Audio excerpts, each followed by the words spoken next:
Hi guys, so today I will be speaking to you about human trafficking, specifically the signs to look for and why it is so important, especially in our life today.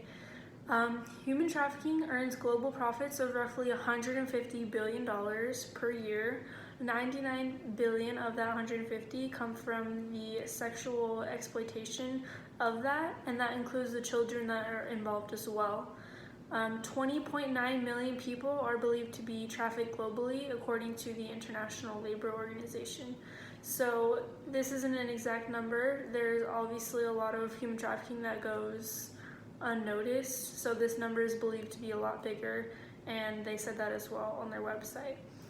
Human trafficking is happening in front of us every day, and today I will help you become aware of how serious this issue is and how we can better spot the signs. So I personally have had an experience being a young girl, especially in college.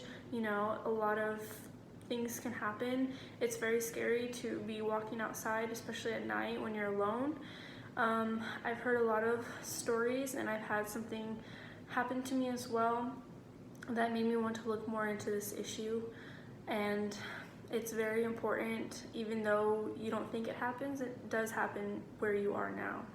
I will go over what it is, how we can spot a victim and help, how it's important to medical staff as well, and how we can help people who have recently escaped. And first I'll be discussing what human trafficking is and how it can happen.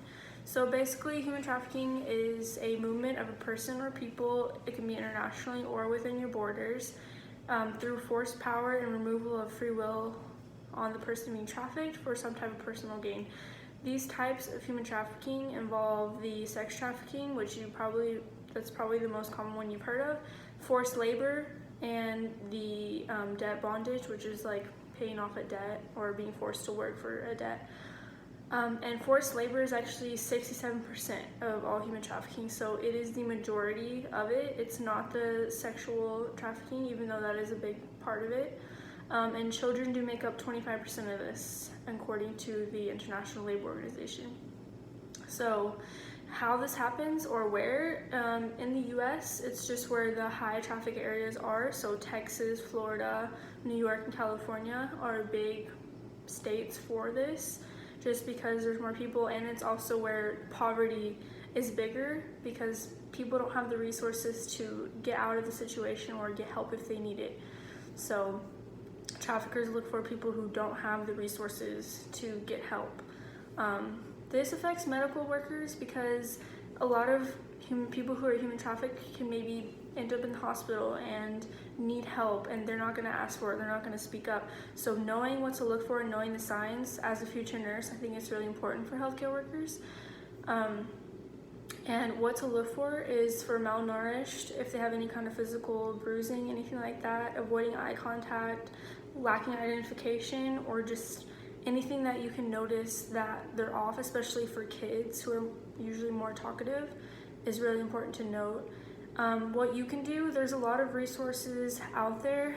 I found this really great one.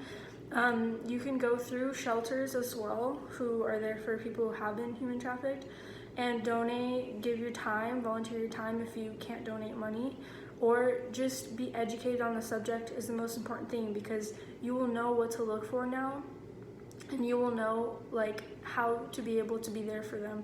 Just by looking at the signs, you can offer them help. And that's really the most important thing, is being educated and knowing how many people this affects. It's a lot more common than you think, and it very well could be happening to someone that you know. So the shelters and being able to hear the stories as well, I think helps a lot. I want to end by saying that human trafficking is easily overlooked and is an issue that not a lot of people care about because you're not personally affected by it. But like I said, it happens a lot, and 20.9 million people, that's only a number that they know for sure. There's a lot more that happens. And it's a lot in the US as well, and I know we think about like the countries in poverty and stuff like that, but it happens here a lot as well. So we know what a victim looks like, why it is important for the people working in the medical field to know, and how we can help and educate ourselves on this and do our part to help others. I would like to say that it is our responsibility to help someone in need that is unable to help themselves, and this can be your chance to do that with somebody and possibly give them the life that they deserve, get them their free will back, their freedom, the one that you live every day of your life. Thank you.